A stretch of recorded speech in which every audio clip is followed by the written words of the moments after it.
And Tiny came down here just in time for the welding because he thinks being fat isn't enough. He should also be blind. Tiny. Did you want to get eaten by the coyotes, Tiny? What's your fat little issue, Tiny? Tiny doesn't like it when I'm talking to the camera. He thinks I should be talking to him. Right, Fatty?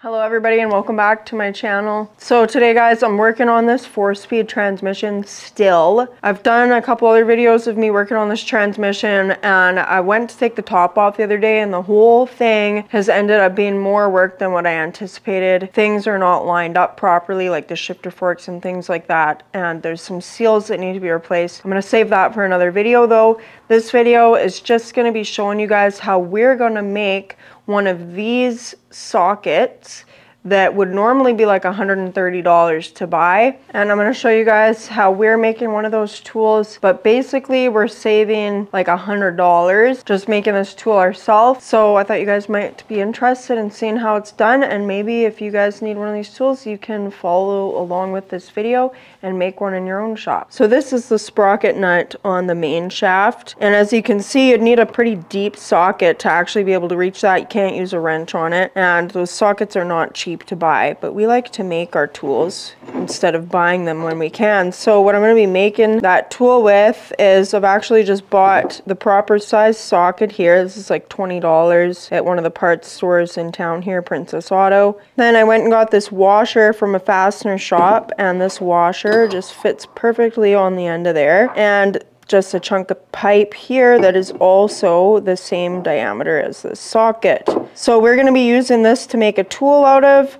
Basically we're going to be cutting the end off of this socket, putting the piece of pipe on it. It'll be a washer, and then I've got this crappy old 1/2-inch drive socket that we're willing to sacrifice to weld into the washer there to make this a 1/2-inch drive main shaft sprocket nut socket. So that's what we're going to be doing today, and I hope you guys are going to enjoy it. What we're doing first is we're going to cut off this 1/2-inch drive socket. So what we've got here on the bandsaw is we've got our aluminum table that's actually just a chunk of aluminum screwed to the bandsaw, and we've got a piece of angle iron here that's actually from a bed frame, and we've made sure that this angle iron is clamped onto the table and it's actually square to the blade of the bandsaw. So that's just going to give us something to as a guide to keep this socket straight. So we'll just keep the socket pressed up against that angle iron as we cut it. And then using this as a handle, we're going to be able to just make sure that everything stays in position as we're cutting so that nothing ends up crooked, and that should work pretty good. So my dad's just going to cut that while I watch. Alright, now that we've got this piece cut, we're going to do what will be our last cut, and that is cutting the socket. We have done a little bit of a test run just to make sure it's all going to end up straight.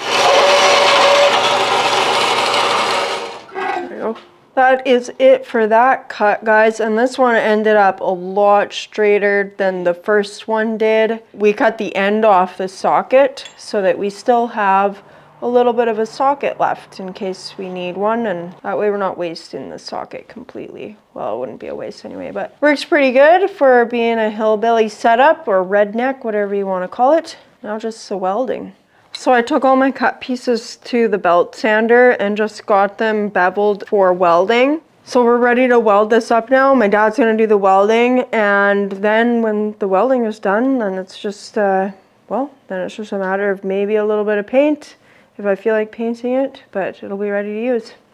We're all jigged up for welding here, and we want to actually weld the 1/2-inch drive socket piece onto the washer first because it's a lot easier to jig it up if we do it that way. And I just wanted to show you guys that we've just got this spaced out, and just to keep everything even and centered while we weld it, we've got another one of these large washers on the bottom, and then we've just got an old bearing race here that we're using to space up the washer that we're welding, and we've got it all clamped down so that nothing moves while it heats up, and we're ready to weld that piece. Okay, so as you guys can see, we've got the top piece all welded together and we've already got it jigged up with the other pieces. It's kind of hard to see what we've got going on here, but I'll explain it. So what I've got is a couple pieces of angle iron here that I've cut out of just a scrap piece, and then a hose clamp sucking those pieces of angle iron tight, and that's kind of just helping hold everything together and keep it centered. And then we've also got this carriage bolt sucking everything tight together so that it doesn't move when we actually apply some heat to it. So yeah, we're ready to weld this thing up, and then we will have a tool. We can actually continue working on this transmission that is a way bigger job than it should be.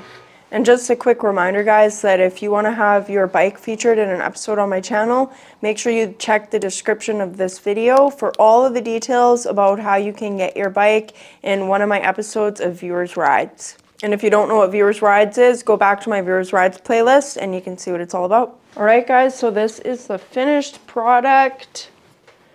I did a little bit of a rough job on the grinding, but I painted it, I let it dry overnight, and I just wanted to show you guys that it's strong enough to take the torque. So I'm going to get my torque wrench and set it to 50 foot-pounds, which is the torque for these nuts on the main shaft. And I'm going to show you guys that this is capable of doing 50 foot-pounds without braking. We are going to torque down this nut. And I'm just going to lock my gears in. And then anybody who's worked on one of these transmissions, or any transmission like this, knows that it's a reverse thread. So you're going to go left to tighten it and right to loosen it. So there you go, and that's 50 foot-pounds. So there you have it, guys. That's how you make yourself your very own Mainshaft sprocket nut socket. I think that's what they're called. It's kind of a tongue twister. I hope that this was helpful for you guys, and like always, if you like what you see, or if you just like me, or even if you don't like me but you like my bikes, then like this video, comment, subscribe, and like always, my lovely YouTube people, I will catch you all on the flip side. Peace.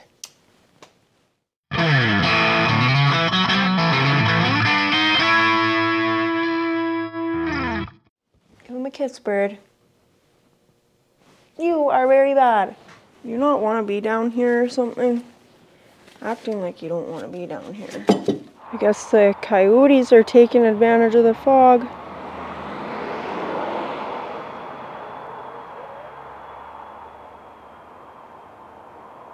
Can't even hear them anymore.